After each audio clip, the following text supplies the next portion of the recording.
Grabe, ang init ng alas 8. Parang hindi alas 8. Alas 8 ba ito? Ganito kainit? Marimar.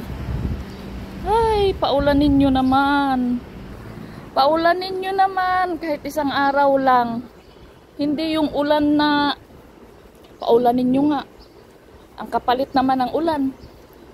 Sobrang alinsangan. Wag na lang.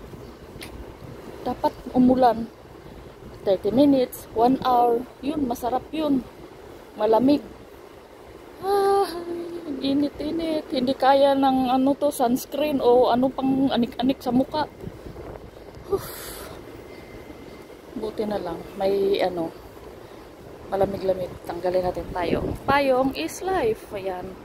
Dadaan tayo guys dun sa tindahan. Bibili tayo ng makakain, almusal, tanghalian.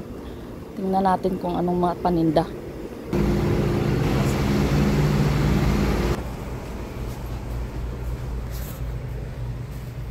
Daming paninda.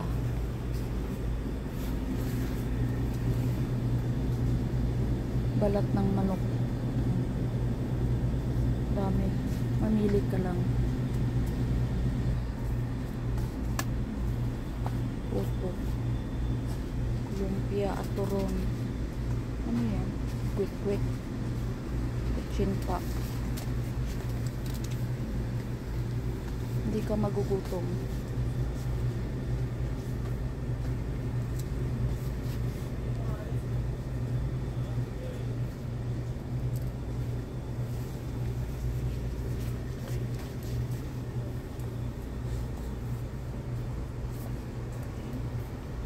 Pera lang ang kulang dito. Sa kabayan o namimili ang dami niyang pagkain. Almusal, tanghalian, snack, hapunan. Kumpleto na. Wala na yung oras din magluto yung mga ganyang tao. Para katulad namin. Yung pagod ka na sa trabaho. Tulog na lang pag uwi. Pagkatapos ng duty, tulog. Pagising ng umaga, diretso ka na lang sa tindahan. Dito ka na lang bumili. Ganon din naman. Masarap yung spaghetti nila Ito yung masarap na spaghetti, yung may gatas. Yun kasi maasim-asim yun Tinulang manok na may kanin na yan. So, tinulang manok na may kanin. Yun siya Ba't ang dami mong binili ka ba yan? Sa mga kasamahan mo? Sa'yo lahat yan? Tanghalian. Handa. Almusal, tanghalian, hapunan, merienda, turon. Puto! Pagod na rin kasi yung mga katawan ng mga yan. Katulad ko, pagod na rin. Kaya kailangan na lang bumili. Okay na to sa akin is pag kapitbahay ko lang din naman ang bakala, tindahan. Dami na lang bumili. Diba?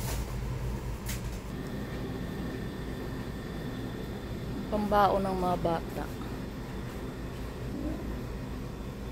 Mga biskuit.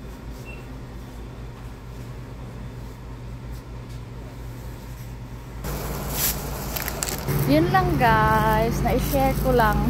Pag wala kaming baon, lalo na katulad namin, pagod sa trabaho. Yung iba pagod talaga yan kasi nagtatrabaho yan sa construction.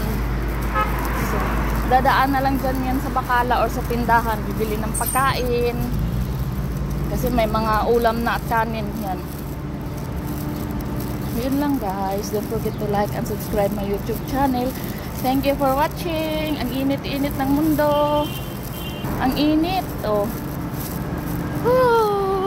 mainit mainit talagang mainit. Aywan ko kailan kaya uulan yung ulan talaga ba na totoong ulan. Stilan dolor. Samahan niyo akong pasok tayo, maglakad tayo, dito tayo. Buti pa dito, naharangan ng building ang init. Kahit pa paano, malamig-lamig. traffic.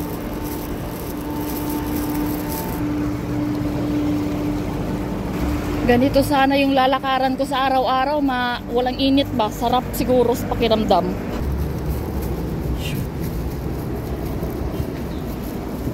Magtitiis ako hanggang August sa sobrang init. September, ganyan, sobrang init pa yan. Mga ganyang buwan, init pa.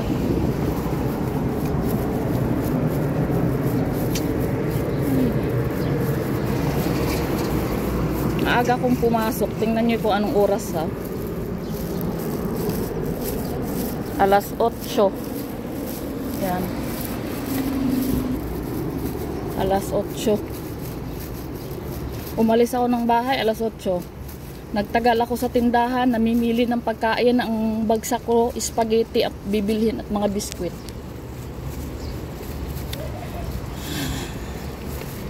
Yun lang naman para may pang lunch ako. Tapos snack. Yun.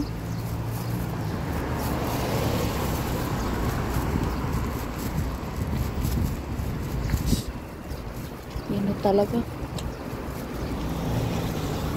Sakit sa mukha yung init. Alam mo yung sinampal ka ng katotohanan. Takbo kasi masasakyan. Ting ting ting ting ting ting. Mahapdi yung mukha ko sa init.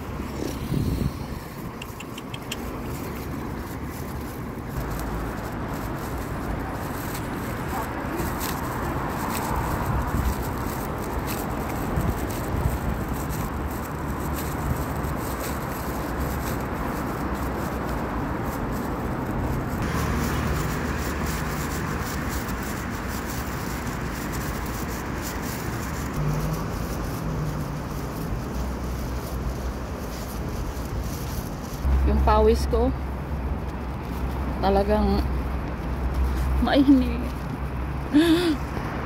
Oh, init day. Malapit na ako.